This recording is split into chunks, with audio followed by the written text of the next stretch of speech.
Hello everyone, hello friends, Standard 10th and Subject English, Bridge course. Friends, I hope you should be solved the second test of Bridge course and today we are going to discuss on LO statement, that is learning outcome statement number 15, 16 and 17. Okay, for this week we should be study the three LOs, that is 15 number, 16 number and 17 number. So you should pay attention on the screen. Competency LO statement number 15. What is that? Express one's own thoughts and ideas coherently and effectively. Express one's own thoughts and ideas coherently and effectively. You should express your thoughts coherently and effectively. एक प्रभावीपणे, कोहिरंटली, सुसंवादपणे आणि प्रभावीपणे तुम्ही तुमचं मत तुमच्या शब्दामध्ये मांडायचं आहे, तुमचे विचार मांडायचे आहेत. ही अध्ययन निष्पत्ती आपल्याला आत्मसात करून घ्यायची आहे. Activity number 1. Instructions for the teachers that ask the learners to observe the picture and then think over them. Ask them to use their ideas and express their feelings regarding the picture. Instructions for students. Which are the instructions? Carefully observe the picture. Think over it. Use your own ideas to express the various feelings in the picture.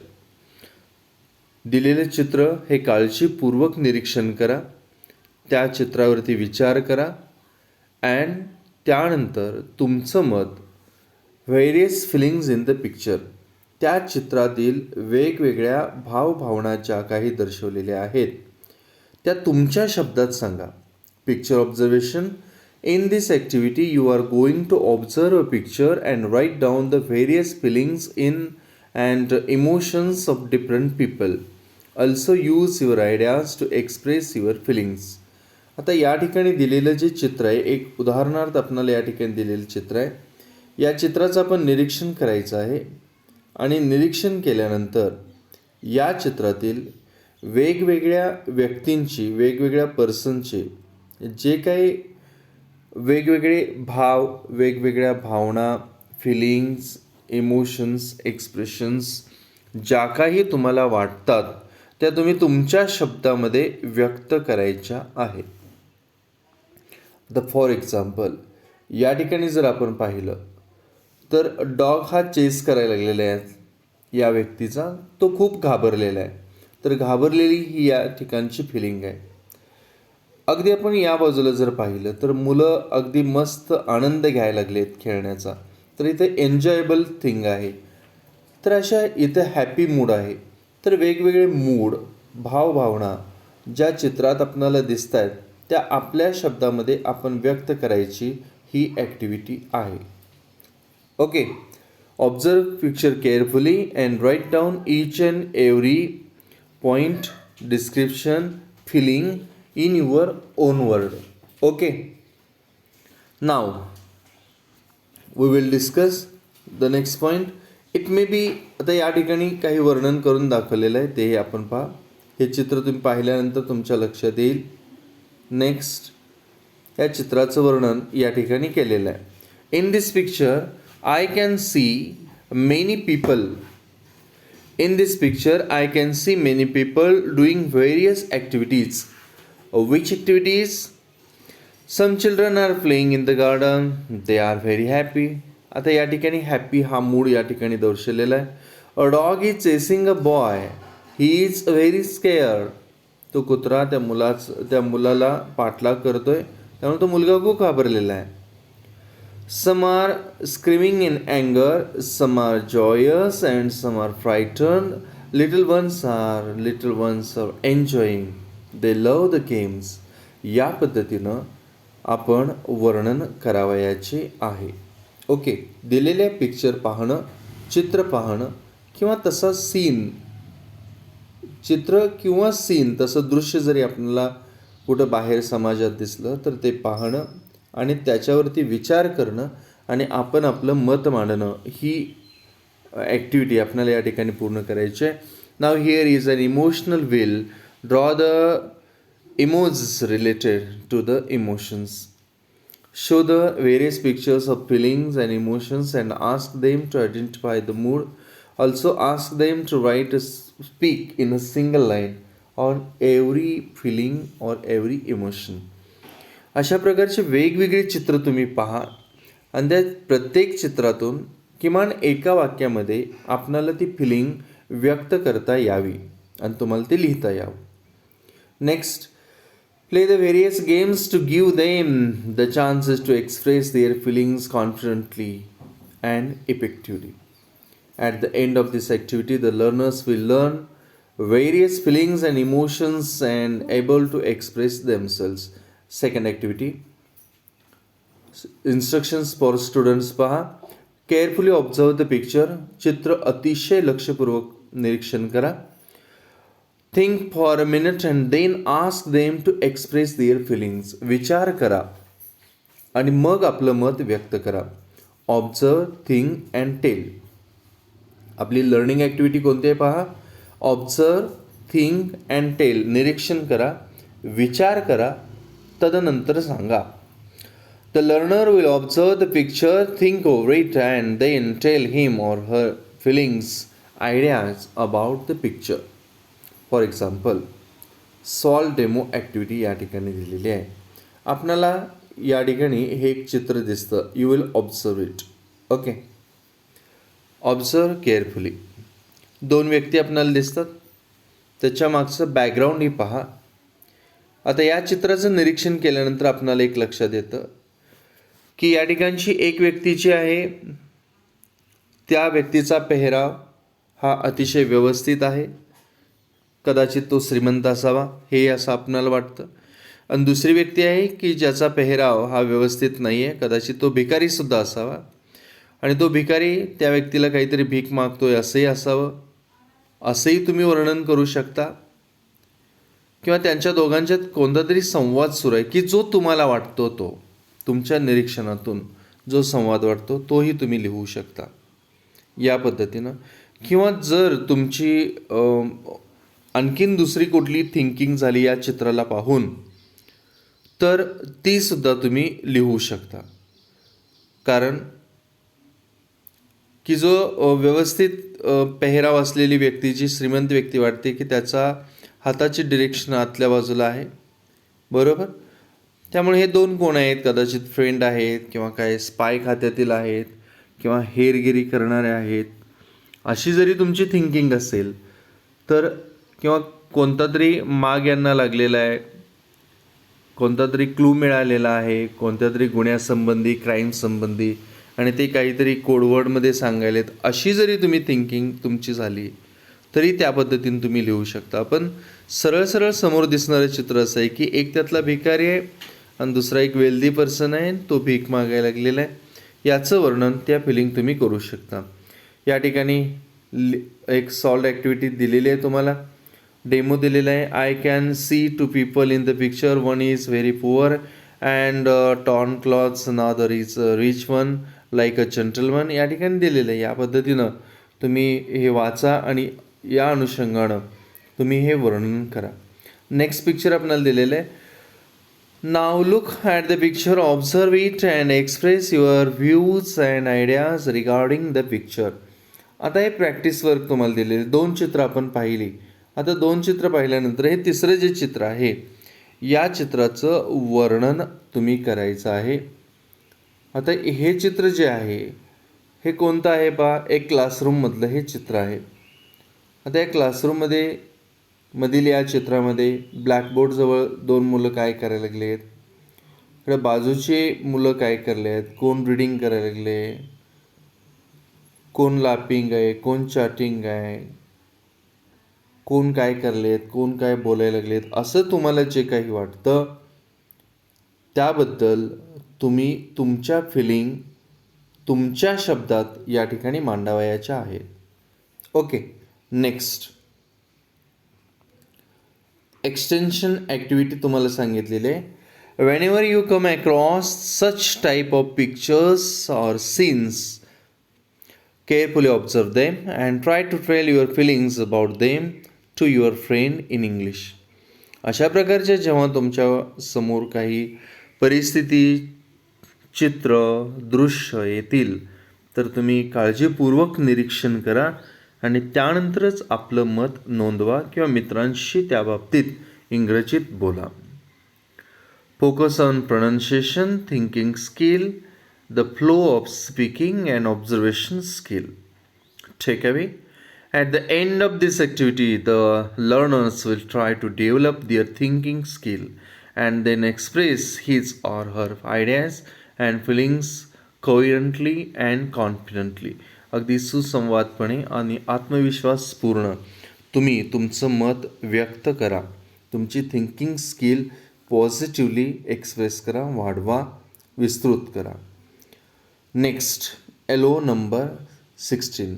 Yellow number 15 आपण जे पाहिली ते total ELO number 15चा learning statement जे आहे ते पहा. Express one's own thoughts and ideas coherently and effectively. एक सुसंवादपणे आणि परिणामकारकपणे आपलं मत आपल्या शब्दामध्ये आपले विचार मांडायचे आहेत. एखाद्या चित्राला घेऊन, दृश्याला घेऊन त्यातल्या फिलिंग्स या सगळ्या गोष्टी आपण सांगायच्या आहेत. ही आपली 15 नंबरची एलो या ठिकाणी आपण चर्चा केली. Now 16 number, ELO number 16, that is learning outcome statement number 16. Use quotations, idiomatic expressions, etc. appropriately in writing. I will read once again. Pay attention. Competency or LO, that is learning outcome statement number 16. Use quotations.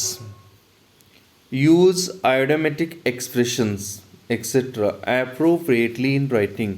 लेखनामध्ये, आपल्या लेखनामध्ये quotations and आयडोमॅटिक expressions हे योग्य पद्धतीनं आपणाला वापरता आले पाहिजेत. ह्या ठिकाणची ही अध्ययन निष्पत्ती आहे. आता what is the difference between quotation and idiomatic expression?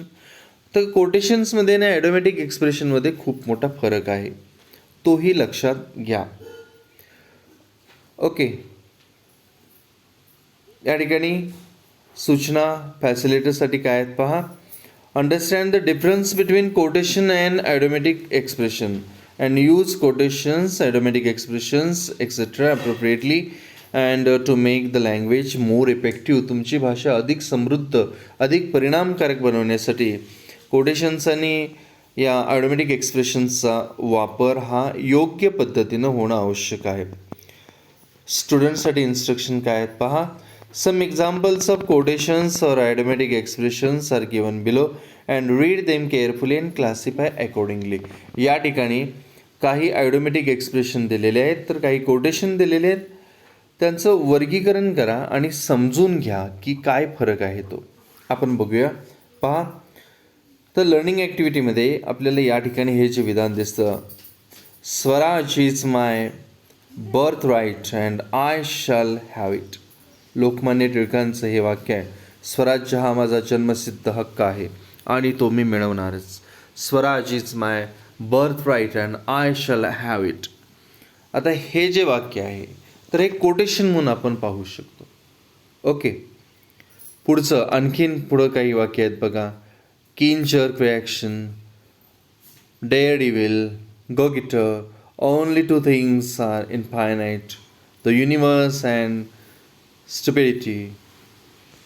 तर ह्या सर्व गोष्टी पाहिल्यानंतर यातल्या कोटेशन्स कोणत्या आणि ॲडोमॅटिक एक्सप्रेशन कोणत्या हे तुम्हाला क्लासिफाय करता यावं.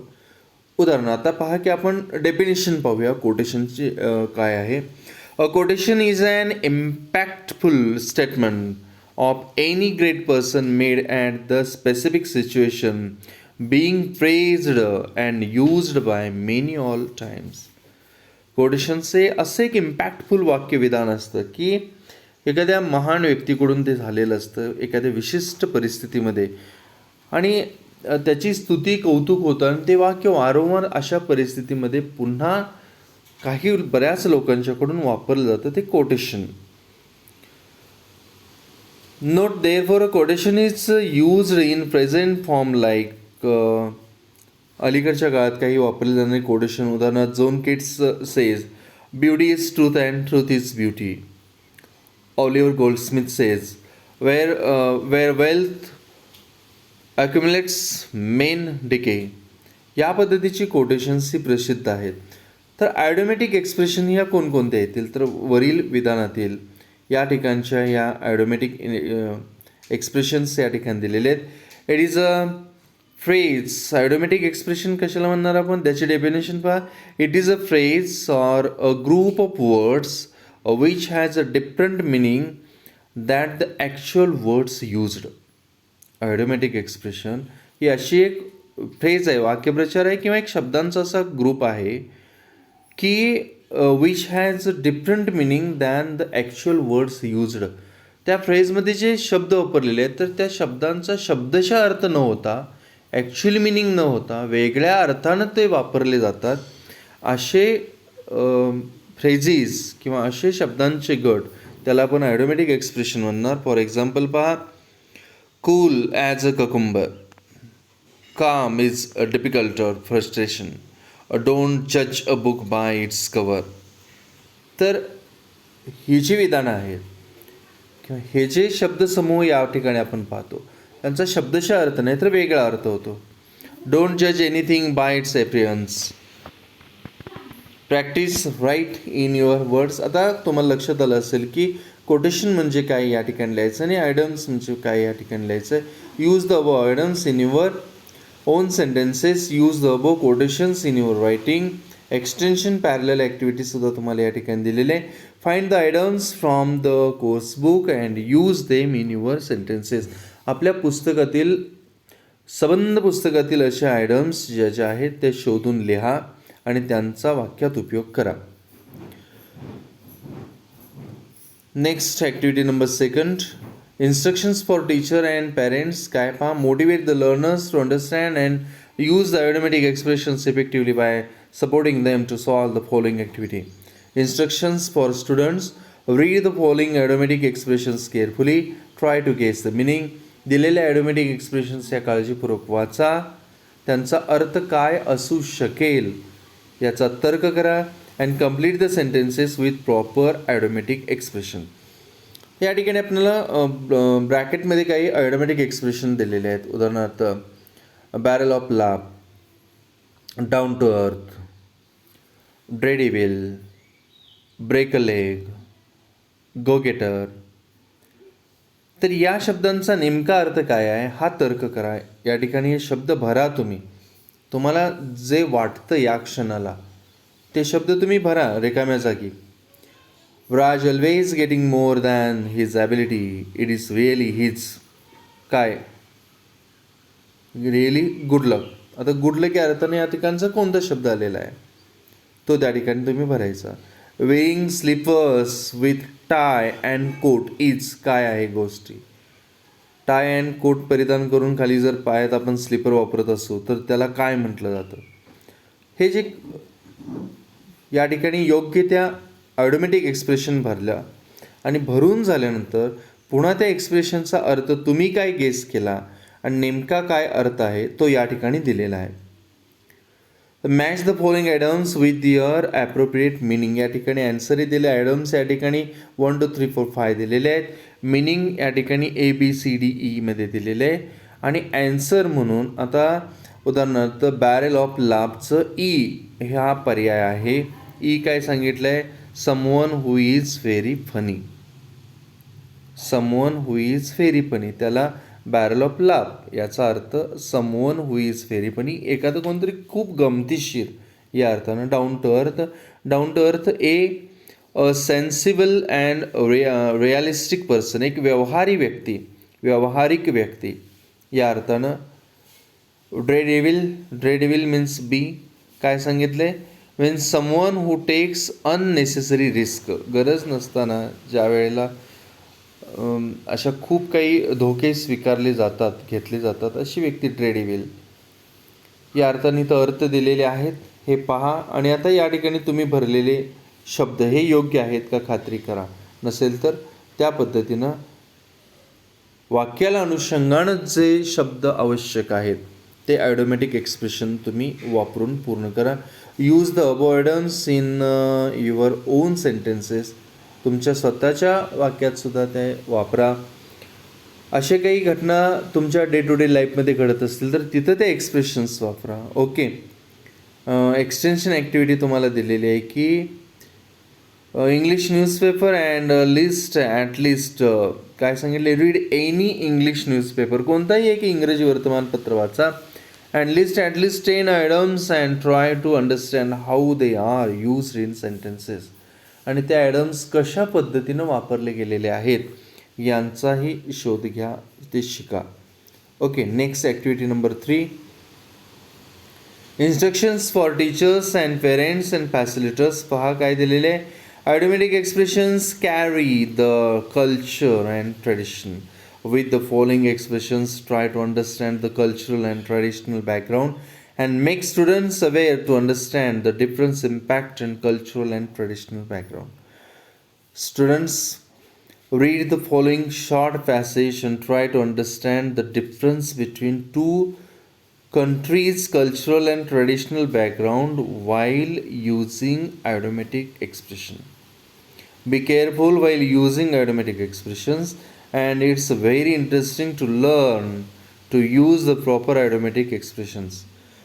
काय सांगितलेलं आहे बघा की या ज्या वेगवेगळ्या संस्कृतीमध्ये, वेगवेगळ्या परंपरेमध्ये, कल्चरमध्ये, ट्रॅडिशनमध्ये ज्या काही एक्सप्रेशन वापरले गेलेले आहेत तर त्यांचा त्या त्या देशातील त्या परंपरेमध्ये, संस्कृतीमध्ये काय अर्थ आहे आणि पाश्चात्य किंवा इतर देशातील संस्कृतीत त्या शब्दाचा काय अर्थ आहे हे जाणून घ्या. डिफरन्स काय आहे, फरक काय आहे, impact of cultural and traditional बॅकग्राऊंडमध्ये काय फरक आहे हे लक्षात घ्या. आता या ठिकाणी काही पॅसेज दिलेले आहेत ते लक्षपूर्वक वाचा आणि ॲडोमॅटिक एक्सप्रेशनचा फरक लक्षात घ्या. I will read this given passage. Pay attention. किंवा दोघांच्यात बोलणं आहे बघा. हे राज, अ 10th standard student interested in global history and English, has translated the Panipat War and sent it to his international friend Savannah from Germany. राजनं काय केलेलं आहे तर Panipat वॉरचं translation करून तो आपल्या मित्राला, जर्मनीच्या मित्राला पाठवलेलं आहे. तर राजनं काय लिहिले त्या पानिपतच्या वर्णन थोडक्यात या ठिकाणी दिले बघा. Panipat war was held between Marathas and Ahmad Shah Durrani. In this war Marathas were in the winning position but suddenly Ahmad Shah Durrani's army killed so many Marathas and won the war. In this war, 9 lakh bangles were broken. आता 9 lakh bangles were broken ही जी आयडम वापरलेली आहे तर या आयडमचा शब्दशः जर्मनीतल्या मित्रानं अर्थ काय घेतला पहा. So sad, Indian women are brave, did they fight against Ahmad Shah Durranis, male और फिमेल आर्मी. तर या ठिकाणी 9 lakh bangles were broken, 9 lakh बांगड्या फुटल्या, 8 मोती गळाले, हे जे काही वर्णन केलेलं होतं. आता हे ॲडोमॅटिक एक्सप्रेशन्स जे आहेत ते त्या मित्राला व्यवस्थित लक्षात आलेलं नाही तर त्यानं तिथल्या कल्चरनुसार त्याचा अर्थ घेतला. तर त्या ॲडोमॅटिक एक्सप्रेशनचा नेमका अर्थ काय. Gauge the misunderstanding in the above conversation.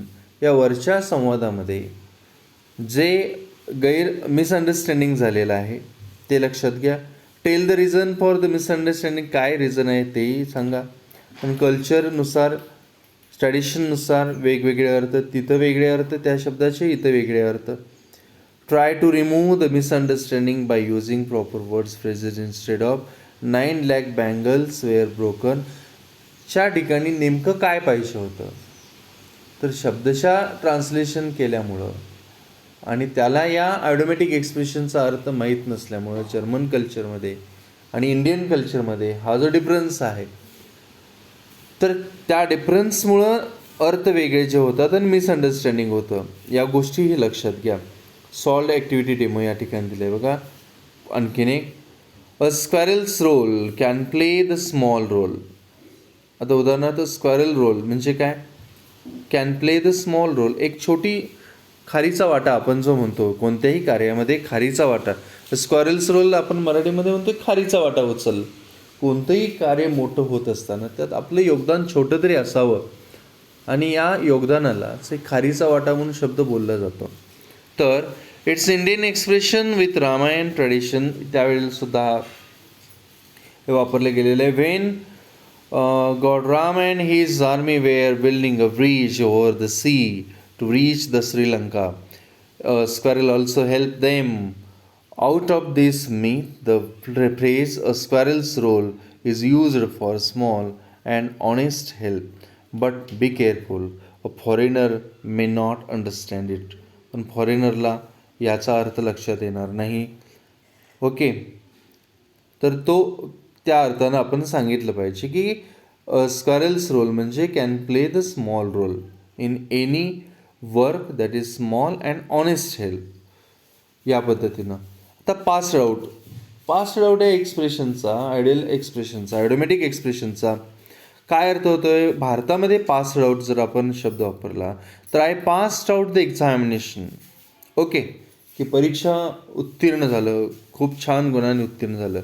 पण इन USA पास्ड आउट म्हटलं तर डाईट, मृत्यू, मयत या अर्थाने येतो. त्यामुळं एकच ऑटोमॅटिक एक्सप्रेशन पण त्याचे वेगवेगळ्या कल्चरमध्ये अर्थ होतात. या गोष्टी लक्षात घ्या. Find 10 automatic expressions from your course book or any other novel and write cultural traditional background behind it. हे तुम्ही लिहा. कोणतेही 10 किंवा 10पेक्षा जास्त ऑटोमॅटिक एक्सप्रेशन्स कोणत्याही सोर्समधून, मग कोर्सबुकमधून असो, नॉवेलमधून असो किंवा कल्चरल ट्रेडिशनमधून असो, ते तुम्ही मिळवा आणि त्यांचा वाक्यात उपयोग करा. Okay, extension activity, parallel activity पहा काय सांगितलं. List any 10 automatic expression from the internet, understand their meaning and use them in your own sentences. हे तुम्ही वाक्यात वापर करा. Next, competency ELO statement number 17. आपण या सप्ताहासाठी ॲक्टिव्हिटी अर्थात एलो नंबर 15, 16 अँड 17 या 3 एलोनची आपण चर्चा करतो आहे आणि त्यावर आधारित असलेल्या ॲक्टिव्हिटी या कमिंग आठवड्यामध्ये तुम्ही या पूर्ण करायच्या आहेत. तर 2 तारीख सोमवार, Monday 2 August to next Sunday इथंपर्यंतसाठी तुम्ही या ॲक्टिव्हिटी सोडवून आपल्या वहीत पूर्ण करायचे आहेत. ELO number 17, framing probing questions to find additional information, to find precise answer to one's query. पहा काय सांगितलेलं आहे. Framing probing questions to find additional information, to find precise answers to one's query. एखाद्याची कोणतीही क्युरी असेल, शंका असेल, doubt असेल तर त्या शंकेचं निरसन करता येणं, नेमक्या शब्दामध्ये सांगणं आणि समोरच्या व्यक्तीच्या शंका निरसन करता येणं, हेही ॲन्सरही आपल्याला देता आलं पाहिजे. आणि एखाद्या गोष्टीबद्दल शंका असेल तर त्याबद्दल प्रश्नही विचारता आला पाहिजे. ही लर्निंग आउटकम नंबर 17 या ठिकाणी आहे. Framing probing questions to find additional information, अधिकाधिक माहिती जाणून घेण्यासाठी प्रश्न तयार करता येणं एखाद्या परिस्थितीत किंवा एखाद्या स्थितीत, अँड त्या गोष्टीला नेमकं उत्तर देता येणं, त्या क्युरी दूर करून नेमक्या उत्तरानं दूर करणं ही लर्निंग आउटकम स्टेटमेंट आपण या ठिकाणी शिकायचं आहे. Competency yellow statement number 17, framing probing questions to find additional information to find precise answers to one's query. Activity number 1. Learning outcomes and competency statement, framing probing questions to find additional information to find precise answers to one's query. विद्यार्थी मित्रांनो, या ठिकाणी तुमच्यासाठी काय सूचना आहे बघा. Collect some waste wrappers. काय करा की काही रॅपर गोळा करा. मे बी तुमचे काही खाऊचे पदार्थ असतील किंवा कोणत्याही प्रोडक्टचे तुम्ही रॅपर बरेचसे गोळा करा. And read the written material on them carefully. आता त्या रॅपरवरती जी काही माहिती लिहिलेली असते ती सर्व माहिती काळजीपूर्वक वाचा. मग ते रॅपर इटेबल तुमच्या खाद्यपदार्थाचे असोत किंवा काही प्रोडक्ट तुम्ही खरेदी केलेलं असो किंवा काही इलेक्ट्रॉनिक वस्तू असो किंवा मेडिसिन असो, कोणत्याही प्रकारच्या वस्तूंचे प्रोडक्टचे रॅपर गोळा करा. Find out the important details for the conversation. आणि महत्त्वाचे तपशीलवार मुद्दे संवादासाठी बाजूला काढा. Prepare conversation about convincing the customer to buy the product. आणि तो प्रोडक्ट खरेदीच का करावा हे पटवून देण्याचे प्रयत्न करा. Learning activity conversation between you and the customer. आता तुम्ही आणि तुमच्या कस्टमरमध्ये या ठिकाणी बोलणं दिलेलं आहे. तर या ठिकाणी तुम्ही एक मास्क आणि तो मास्क किती चांगला आहे, कसा इफेक्टिव्ह आहे, परिणामकारक कसा आहे आणि तोच का त्या ग्राहकानं घेतला पाहिजे हे त्याला पटवून द्यायचं. तुम्ही जर शॉपिंगला बाहेर जातच असता नेहमी, तर त्यावेळेला समोरचा ग्राहक हे तुम्हाला त्याची वस्तूच कशी चांगली आहे हे पटवून देत असतो आणि तुम्हाला ती खरेदी करायला भाग पाडत असतो. आता तुम्ही त्या भूमिकेत आहात. फॉर एक्झाम्पल पहा, good morning sir, may I have you 1 minute please. Customers, yes please. Sir, the whole world is facing the problem of COVID-19 and wearing a mask is become new normal. It became an integral part now. What do you think? Customer say, yes, you are right, but what do you want to suggest? Our company, our care product, produce good and reasonable face mask. No, I don't want it. These masks are rough and unhygienic. आता यावेळेला तुम्ही ही शंका दूर करायची की तुमचा mask unhygienic नाही आहे, हायजेनिक आहे, आरोग्यदायी आहे. Sir, our mask are soft and light weighted and give maximum comfort. It has high bacterial filtration efficiency. You can easily breathe through it and it is antimicrobial and splash resistant. What is the cost? एवढं तुम्ही सांगितल्यानंतर मग आता ग्राहक तुम्हाला म्हणणार, what is this cost? It is very affordable, only ₹500 for 100 pieces. Give me 1 packet, thank you. तर असं या पद्धतीनं समोरच्या व्यक्तीची क्वेरी दूर करणं आणि पटवून देणं. पुन्हा या ठिकाणी बघा, अशा पद्धतीनं एक सॉल्व डेमो तुम्हाला पुन्हा आहे की मिनिमम प्राईस, मॅक्झिमम व्हॅल्यू. एका रॅपरवरचं या ठिकाणी हे रिटर्न मटेरियल घेतलेलं आहे, हे वाचा आणि याच्यावरती दिलेली ही जी ॲक्टिव्हिटी आहे ही पूर्ण करा. Write the help of the conversation and collected wrappers. Prepare and advertisement for your product. See the above advertisement for a better understanding. तुमच्या प्रोडक्टसाठी तुम्ही एक जाहिरात तयार करा आणि संवादसुद्धा तयार करा. त्याचबरोबर या ठिकाणी पुन्हा तुम्हाला पॅरलल ॲक्टिव्हिटी दिलेली आहे की find the different types of advertisement and their vocabulary. वेगवेगळ्या जाहिराती गोळा करा, त्यात कोणत्या पद्धतीचे शब्दसंपदा वापरलेली असते तीही पहा. त्याचबरोबर इव्हॅल्युएशनसाठी तुम्हाला सांगितलं appropriate tense and vocabulary should be used. Some simple language and flow of conversation should be there and punctuation marks and catch slogan. यासुद्धा गोष्टी तुम्हाला परिणामकारकपणे वापरता याव्यात. ओके. त्यानंतर next activity number 2. Learning outcomes and competency statements, framing probing questions to find additional information to find answers to one's query. Give. काय सांगितले पहा. इन्स्ट्रक्शन्स फॉर स्टुडंट्स पहा. Frame some questions for the इंटरव्ह्यूसाठी काही प्रश्न तयार करा. Prepare it fluently and ask carefully. Note down the important details for the conversation. Prepare interview questions for the chief minister. आपण या पहिल्या ॲक्टिव्हिटीमध्ये पाहिलं की वेगवेगळ्या रॅपर्सना घेऊन framing problem questions and query दूर करण्याचा प्रयत्न. आता ही सेकंड आपण प्रकार पाहतोय की इंटरव्ह्यूच्या माध्यमातून शंकांचं निरसन करणं. आता या ठिकाणी तुम्ही एक चीफ मिनिस्टरची मुलाखत घेणार आहात, तर त्यासाठी तयार केलेले हे 8 प्रश्न आणि तुम्हाला असलेले शंका या नेमक्या त्यातून दूर करणं. ही गोष्टी पहा, असे प्रश्न तयार करायला शिका. Interview of topper in secondary state board examination. त्या टॉपरची मुलाखत तुम्ही घेत आहात, त्या गोष्टी लक्षात घ्या. तर या मुलाखतीच्या माध्यमातून सुद्धा तुम्ही शिकू शकता and to frame the probing questions to get additional information through interview questions. Activity number 3.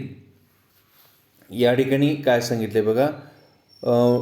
Read the dialogue given below. दिलेले डायलॉग हे व्यवस्थित वाचा. या ठिकाणचे क्रिकेटपटू महेंद्रसिंग धोनी आणि तुम्ही याच्यामधील या तुमच्या दोघांच्या मधील हा संवाद आहे.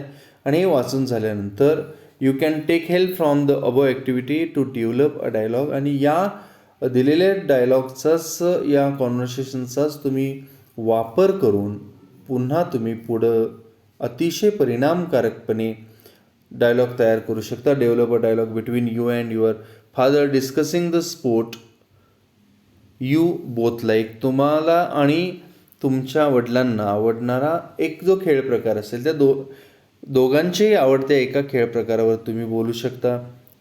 या वरती दिलेला हा जो डायलॉग आहे हा 2, 3, 4 वेळा तुम्ही आणि महेंद्रसिंग धोनी या दोघांच्यात असलेला हे व्यवस्थित वाचा आणि याच्यातीलच बऱ्याच गोष्टींचा वापर करून तुम्ही आणि तुमच्या वडिलांच्यातील संवाद हे लिहा.